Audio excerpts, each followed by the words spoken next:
The sky turned dark over San Diego at noon, not from clouds but from the massive ships that blocked the sun. They had appeared without warning, 7 huge vessels that hung in the air like metal islands. Olivia Marsh looked up from the deck of the research vessel with her mouth open. Around her, the crew stopped working and stared at the sky. "What are they?" asked Sam, the young assistant who had been helping Olivia collect water samples. "I don't know," Olivia whispered. After 10 years studying ocean life, she had never imagined she would witness something like this. The radio crackled. "Attention all vessels. Return to port immediately. This is not a drill." Captain Pete grabbed the radio. "This is the Oceanic. Explorer, we're 50 miles offshore. What's happening?" "Unknown spacecraft in Earth orbit. All vessels return to shore now." Olivia felt cold despite the warm day. Aliens. It had to be aliens. 3 days later, the world knew much more, but none of it was good. The visitors called themselves the Void Striders. They didn't come to make friends. They claimed all water. Worlds belonged to their empire. Earth was just the newest on their list. Olivia watched the news from the underwater research station called Challenger Deep. The station sat on the edge of the Mariana Trench, the deepest place on Earth. While most ocean scientists had gone home, Olivia and 5 others stayed. They had the best spot to watch what was happening in the deep ocean. "They're coming," said Ben, the station manager. He pointed at the radar screen. 3 alien ships moving toward the Pacific Ocean. Olivia peered at the screen. The alien ships were huge, at least a mile wide. They lowered themselves slowly toward the water. "What do they want with our oceans?" asked Lucy, another scientist. The answer came soon enough. The ships didn't land on the water. They went into it. One by one, the massive ships slipped beneath the waves. "They're diving," said Ben in shock. "Those things are submarines too." Olivia rushed to the window. The station had windows facing the trench, though most of the time there was nothing to see but darkness. Now far in the distance, she could make out faint lights moving downward. "They're heading for the bottom," she said. "They're going into the trench." The room fell silent. The Mariana Trench was nearly 7 miles deep. The pressure there would crush any normal submarine like an empty soda can. Yet these alien ships moved down easily. "Start all sensors," Olivia ordered. "I want everything recorded." For hours they watched as the alien ships settled at the bottom of the trench. Strange lights pulsed around them, and machines extended out like metal tentacles, digging into the sea floor. "They're mining," Ben said, looking at the readings, taking metals and minerals. But Olivia noticed something else on the sensors. All around the alien ships, the normal patterns of deep-sea life were changing. Fish and other creatures that usually stayed far apart were gathering. Schools of lanternfish circled in tight patterns. Giant squid moved closer to the surface than they ever had before. "Look at this," she said, pointing to the screen. "The animals are acting strange." "They're probably scared of the aliens," Lucy suggested. "No," Olivia said slowly. "It's more than that. They're organizing." As if to prove her point, a massive shape moved across their deepest sensor. Something huge was rising from the bottom of the trench, from depths where they had never detected life before. "What is that?" Ben whispered. The shape disappeared from their sensors as quickly as it had appeared. But one of the alien ships suddenly showed warning lights. Its movements became jerky. Then its lights went out completely. "They took one down," Olivia said in awe. "Whatever lives down there, it just attacked an alien ship." She stared into the dark water. Earth's oceans had kept secrets for millions of years. Now those secrets were waking up. Navy Lieutenant Joe Reeves stood on the deck of the USS Defender, watching the waves through binoculars. His ship was part of a line of naval vessels stationed 50 miles off the west coast. Their orders were simple. "Watch the aliens, but do not engage." "Any movement, sir?" asked Petty Officer Lisa Grant. Joe shook his head. "Nothing since yesterday. 2 of their ships went down, but none have come back up." It had been 1 week since the Void Striders arrived. After their ships started disappearing in the deep ocean, They had grown more careful. They now had guards around their diving vessels. Joe's radio buzzed. "Lieutenant, you need to see this," said the voice of Chief Rogers from the communications room. In the small room below deck, Rogers pointed to a screen showing sound waves. "We picked this up on our underwater microphones. It started about an hour ago." Joe listened through headphones. At first, he heard nothing unusual, just the normal sounds of the ocean. Then he noticed a pattern, low humming sounds that repeated every few minutes. "Could be whale songs," Joe suggested. "No, sir," Rogers said. "Look at the pattern, it's too regular, and it's coming from the bottom of the ocean, much deeper than any whale goes." Joe stared at the screen. "Send this to headquarters, and keep tracking it." Back on land, Olivia sat in a meeting room at the naval base in San Diego. After what happened at Challenger Deep, the military had brought her team to help understand the alien presence in the oceans. She showed pictures of the deep-sea creatures acting strangely. "These animals never gather like this," she explained to the room of officers.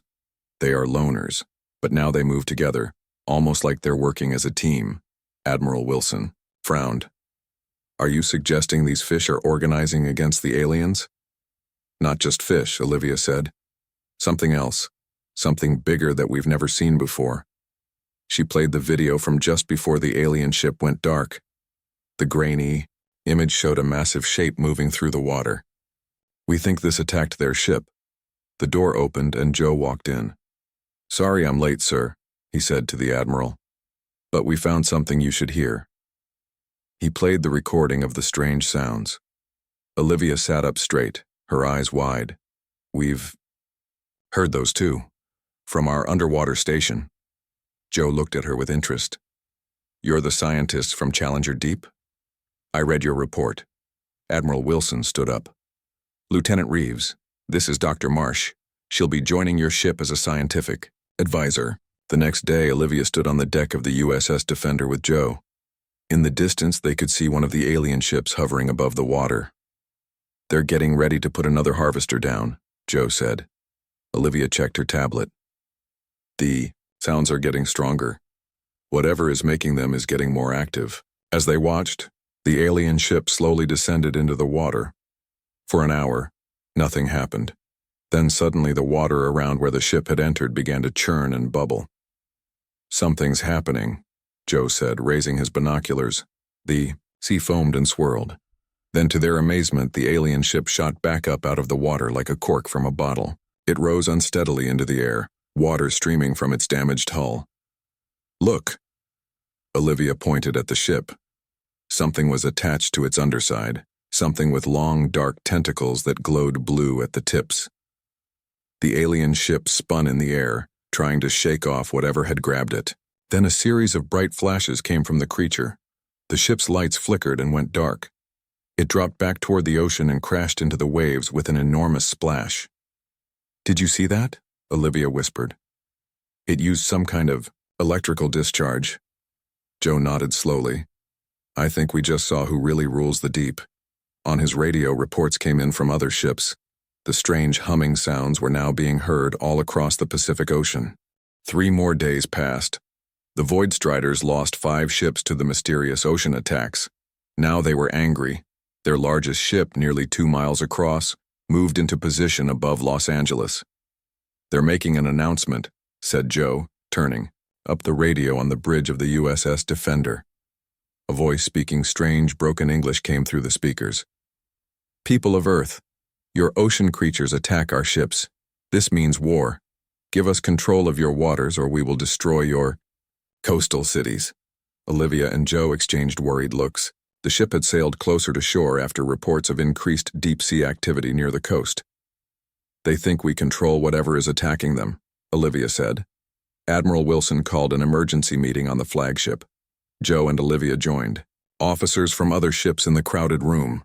"We need to find out what these creatures are," said the Admiral, "and fast." Frank Donovan, another scientist from Challenger Deep, stepped forward with a laptop. "I may have something," he said. "I sent down remote cameras into the trench before we evacuated." He showed them the footage. The video was dark and grainy, showing the bottom of the ocean floor. Then something moved across the screen. Something big. "What is that?" asked Joe, leaning closer. The shape moved again. It seemed to glow with faint blue light. It wasn't a fish or whale. It looked almost like a giant jellyfish, but with hundreds of tentacles and a body the size of a building. "I've never seen anything like it," Olivia whispered.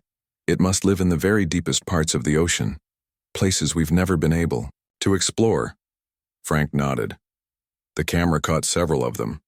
They seemed to communicate with each other through light patterns and electrical signals. The Admiral frowned. "Are they intelligent?" "Very," said Frank. "Watch this." The next clip showed an alien machine digging into the ocean floor. Suddenly, 3 of the glowing creatures appeared. They surrounded the machine, flashing lights between each other. Then, working together, they disabled the machine with powerful electrical charges. "They're defending their territory," Olivia said. A loud alarm suddenly blared through the ship. "Alien vessels approaching the coast," shouted a voice over the speakers. Everyone rushed to the deck. In the distance, they could see 5 alien ships moving toward the shoreline of San Diego. Millions of people lived there. "They're going to attack the city," Joe said grimly. "All ships prepare to engage," ordered the Admiral. But before the Navy could move, the water between the alien ships and the shore began to bubble and churn. The sea rose up in a huge dome, as if something massive was pushing up from below. Then, they saw it. A creature much larger than the ones in Frank's video rose from the water. It was the size of a football stadium, with glowing blue patterns across its body. It had to be hundreds of years old. Thousands of tentacles spread out around it like a living net. "My God," breathed Olivia. The creature rose higher, half out of the water now. The alien ship stopped in midair. Light flashed from the giant creature, patterns racing across its body. Then a massive surge of blue electricity shot from its tentacles, striking all 5 alien ships at once. The ship's lights flickered and died. They fell from the sky, crashing into the open water away from the shore. The giant creature slowly sank back beneath the waves, but before it disappeared, something strange happened. It flashed a pattern of lights directly at the Navy ships. "It's trying to communicate," Olivia said. Frank stared at his equipment. "I'm picking up new sounds, different from before." "What are they saying?" asked Joe. "I don't know," Olivia replied. "But I think they're asking for our help." As they watched, more churning appeared in the water. Dozens more creatures were rising, from the deep all along the coast. The ocean itself was coming alive to fight. The next morning, a small group gathered in the ship's meeting room. Olivia and Frank showed their recordings of the strange light patterns and sounds from the ocean. "Creatures, we need to understand what they're saying," said Admiral Wilson. "If they're trying to communicate with us, we need to answer." "I called for help," Olivia said, gesturing to a woman who had just arrived on the ship. "This is Kate Ryan. She's an expert in communication patterns." Kate nodded to everyone. "I've studied how animals communicate for 15 years, but I've never seen anything like this." She played the recordings again, slowing them down. "See how the patterns repeat? That's a sign of language. They're not just making random signals." "Can you figure out what they're saying?" Joe asked. "Maybe," Kate said. "But we need more examples. And we need to find a way to talk back to them." Admiral Wilson thought for a moment. "We have underwater speakers used for submarine communication. Could we use those?" "Worth a try," Kate agreed. "For the next few hours, they worked on a simple message. They converted the creature's light patterns into sound waves that the speakers could produce. Then they added a simple response, just the same pattern repeated back. "It's like saying, 'Hello, we hear you,'" Kate explained. As they prepared the equipment, Frank burst into the room. "The aliens are moving, 6 ships heading toward the Pacific Rim. They're targeting underwater volcanoes." "They're going to try to heat the oceans," Olivia realized with horror. "It could kill millions of sea creatures. And probably the deep-sea beings too," Joe added. They rushed to deploy their communication system. A small submarine carried the Speakers down to a depth of 1 mile, as deep as it could safely go. Kate sent the message, broadcasting it into the deep water. For 10 long minutes, nothing happened. Then the water around the submarine began to glow blue. One of the creatures had risen from the depths. It hovered near the submarine, its body pulsing with light. "It's responding," Kate cried, watching the video feed. "Record everything." The creature's lights flashed in complex patterns. Kate analyzed them quickly. "It's different from before, more complex." Suddenly, all the equipment in the room flickered. The screens went dark for a second, then came back on, showing strange symbols. "What's happening?" Admiral Wilson demanded. "They've connected to our system somehow," Frank said, in amazement. "They're using electricity to communicate directly with our computers."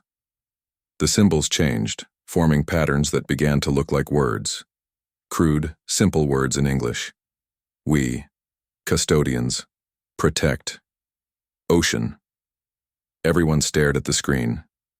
"They call themselves custodians," Olivia whispered. More words appeared. Void Striders, old enemy, came before. "They know the aliens?" Joe asked in shock. "Many cycles, many battles. Across stars." Frank looked up from the screen. "They're saying, this isn't the first time these aliens have come to Earth." The message continued. "We sleep. We watch. We protect. Since beginning." "They've been here since the beginning of time," Olivia said, her voice filled with awe. "Living in the deep oceans, watching life evolve. Humans. New, but part of Earth." "They've been watching us too," Kate added. Admiral Wilson stepped forward. "Ask them if they can help us fight the aliens." Kate typed a message. The response came quickly. "We fight. Below. Humans. Fight. Above." Joe nodded. "They want to work together." Suddenly, an alarm sounded. "Alien ships firing on the ring." "Of fire volcanoes!" shouted a voice over the speakers. On the screen, one final message appeared from the custodians. "Time to rise." All across the Pacific Ocean, the water began to churn and rise. Giant blue forms broke the surface, dozens, then hundreds of the ancient creatures. They moved with purpose toward the alien ships, their massive bodies glowing with power. "They're all rising," Olivia said in wonder. "All of them." The custodians of Earth's oceans were going to war. The battle began at dawn. 6 alien ships fired energy beams into the water around the ring of fire, trying to heat the volcanoes below. The ocean bubbled and steamed where the beams hit. "They're going to cause eruptions all around the Pacific," Frank said, watching the satellite images. "It could create giant tsunamis." "Where are the custodians?" Joe asked. He and Olivia stood on the deck of the USS Defender, which had moved closer to the battle zone. "There," Olivia pointed. The water was glowing blue in large patches, spreading out from the deep ocean trenches. The first alien ship suddenly stopped firing. It shook in the air as if caught in a strong wind. Then, slowly, it began to sink toward the water. "Something's pulling it down," Joe said through his binoculars. Tikio. Massive alien vessel hit the water with a huge splash. For a moment, nothing happened. Then blue light surrounded the ship. The water around it swirled faster and faster, creating a whirlpool that grew larger by the second. "They're creating pressure," Olivia realized, using the water itself as a weapon. The alien ship creaked and groaned as the pressure crushed it from all sides. Metal plates buckled and tore away. In less than a minute, the mile-wide ship was torn to pieces. The remaining alien ships turned their weapons on the glowing patches of ocean. But for each area they attacked, 10 more appeared elsewhere. The custodians were everywhere. "Admiral," called a sailor, "the main alien ship is moving toward Japan. It's carrying something big."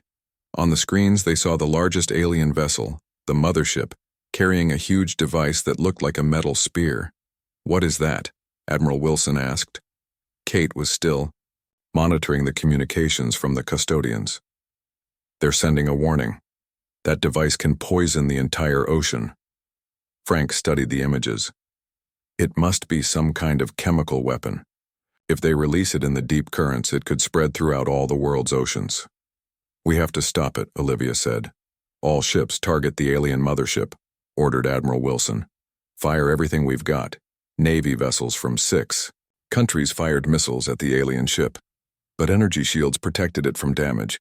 The huge vessel continued moving toward the Japan Trench, one of the deepest parts of the ocean. The missiles aren't working, Joe said. The custodians can't reach it either, Frank added. It's flying too high. Suddenly, Frank stood up. I have an idea, but it's dangerous, he explained quickly. The custodians could generate powerful electrical fields. If the aliens lowered their weapon into the water, that moment might be their only chance to overload it. But someone has to tell the custodians exactly when to strike, Frank said, and they'll need to be close to the drop point. I'll go, Joe volunteered. No, Frank said firmly. I understand their signals better. It has to be me. Before anyone could argue, Frank grabbed his equipment and headed for a small speedboat. Joe and Olivia followed him to the launch area. This is suicide, Joe told him. Frank smiled sadly. Maybe. But if that weapon gets into the deep currents, billions will die, including the custodians. Olivia hugged him. Be careful. Frank's boat raced toward the spot where the alien ship now hovered. The huge metal spear was slowly being lowered from the mothership. He's not going to make it in time, Joe said, watching through binoculars. But Frank had another plan. As his boat neared the alien ship, he attached his equipment to a special buoy and dropped it into the water. Then he turned his boat directly toward the spot where the weapon would enter the ocean. On the USS Defender, they watched as Frank's boat reached the target area just as the alien weapon touched the water. Blue light surged from beneath the waves. Electricity arced across the surface of the ocean, up the weapon, and into the alien ship above. The mothership's shields flickered and failed. Its lights went dark. The giant weapon fell from its grasp, sinking into the depths, and Frank's boat disappeared in a flash of light and steam. Silence fell over the USS Defender after Frank's sacrifice. The alien mothership drifted powerless in the sky. The weapon had sunk into the deep ocean, but Frank was gone. He saved us all, Olivia whispered, wiping tears from her eyes. The other alien ships pulled back, retreating to higher altitudes. For the moment, the battle had paused. Admiral Wilson called an emergency meeting. The aliens have stopped attacking for now, but they're not leaving. They're regrouping. We hurt them badly, Joe said. But they still have over 30 ships in orbit. Kate entered the room, her face excited despite the sadness. The custodians want to talk again. They're sending stronger signals than before. They gathered around the communication equipment. The screen filled with the now familiar blue light patterns, which quickly formed into words. Human brave. Human. Friend. Voidstriders fear now. They're acknowledging Frank's sacrifice, Kate explained. Joe leaned forward. Ask them if the aliens will leave now. Kate typed the question. The answer came quickly. No leave. Voidstriders never stop. Need water for power. That's why they want our oceans, Olivia realized. They use water as fuel somehow. Admiral Wilson frowned. How do we beat them if they won't leave? The screen changed again. We show you, come deep. Everyone looked confused. Kate typed, how can humans come to the deep? We cannot survive the pressure. We protect. Send 3. After much discussion, a plan formed. The Navy prepared their deepest diving submarine, one designed for rescue missions. It could go deeper than any regular sub, though nowhere near the bottom of the ocean trenches. I'm going, Olivia said firmly. So am I, added Kate. I need to translate. Joe stepped forward, and I'll represent the military. The small submarine launched the next morning. It descended slowly into the dark water. At 1,000 feet, the radio crackled. This is as deep as we're cleared to go, the submarine pilot said. Keep going, ordered Olivia. They said they would protect us. At 2,000 feet, the pressure gauges started to show warnings. The hull creaked ominously. We need to turn back, the pilot insisted. The sub can't take much more. Suddenly, blue light surrounded them. Through the small windows, they saw custodians gathering around the submarine. The pressure gauges stopped, rising. "They're creating some kind of bubble around us," Joe said in amazement, keeping the pressure away. With the custodians' protection, the submarine continued down, deeper than any human had ever gone before. They passed 10,000 feet. Then, 20,000. The light from the surface disappeared completely. Only the blue glow of the custodians lit their way. Finally, at nearly 36,000 feet, they reached the bottom of the Mariana Trench, the deepest place on Earth. "Look," Kate pointed through the window. In the darkness of the ocean floor stood a structure, not a natural formation, but something built. It glowed with the same blue light as the custodians.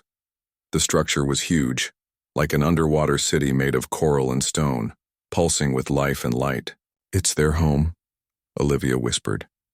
The submarine settled gently on the ocean floor near the structure. The custodians gathered around, their massive bodies creating a protective circle. Then something approached from the city, a custodian larger than any they had seen before. Its body was ancient, scarred, and immensely powerful. Blue light flowed across its surface in complex patterns. "It must be their leader," Kate said, recording the patterns. The giant custodian extended a tentacle toward the submarine. It touched the hull gently, and suddenly the screens inside the sub came alive with images. They weren't just words, time. They were pictures, memories. "They're showing us their history," Kate realized.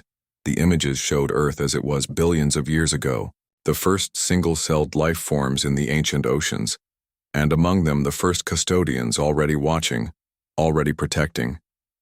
"They've been here since life began," Olivia said in awe. "They're the first intelligent life on Earth." More images appeared. The custodians witnessing the evolution of life. Dinosaurs, early mammals, humans, and then the Void Striders, coming to Earth not once, but many times throughout history. The images continued to flow across the screens. They showed the custodians fighting the Void Striders throughout Earth's history. "Look at the dates," Kate said, pointing to symbols appearing in the corner of each image. 65 million years ago, 250 million years ago. Those are the times of mass extinctions, Olivia realized, when most life on Earth died out. Joe leaned closer. "Are they saying the Void Striders caused those extinctions?" The giant custodian pulsed with light as if answering their question. New words formed on the screen. "Void Striders came, took water. Life suffered." The images showed alien ships much like the ones in orbit now, draining ancient oceans and poisoning the water. Custodians fought, custodians protected. "They've been defending Earth for hundreds of millions of years," Olivia said in wonder. "Every time the Void Striders came, they drove them away." The next images were different. They showed planets around, other stars, water worlds like Earth but with different continents, different life forms, other worlds, other guardians. "There are custodians on other planets too," Kate translated. The leader's lights pulsed again, showing more images. Other water worlds being attacked by the Void Striders. Some planets were saved by their guardians. Others were drained dry, becoming barren deserts. Connected, all ocean worlds, all life. Olivia understood suddenly. "They're saying all ocean. Worlds in the galaxy are connected somehow. Life evolved similarly on all of them, and each has its own version of the custodians protecting it," Joe added. "Signal sent, others coming." "They've called for help from other planets," Kate said. The screens showed one final image, streams of light moving between stars, connecting, water worlds across the galaxy. "But how will they get here in time?" Joe asked. "Even at light speed, the nearest stars are years away." The leader custodian touched the submarine again. "Deep ways. Water connects all." Kate frowned. "I don't understand." Olivia thought for a moment. "Water is almost magical in how it works. It exists as solid, liquid, and gas. It can dissolve almost anything. Maybe there's a way water connects across space that we don't understand yet." The submarine's sensors suddenly began beeping. Wildly, energy readings off the charts, said the pilot. Something's happening. Outside the windows, the water began to glow, not just blue now, but all colors of the rainbow. The center of the ancient city opened up like a giant flower. Light poured out from within. It looks like a portal, Joe whispered. The Ray, custodian leader, moved back toward the city, its tentacles gesturing for them to return to the surface. Prepare. War comes. Final battle. As the submarine began its ascent, protected by the smaller custodians, they looked down at the glowing city. The light grew brighter, shooting up through the water column like a beacon. They're calling their allies, Kate said. Somehow they're opening a way for help to arrive.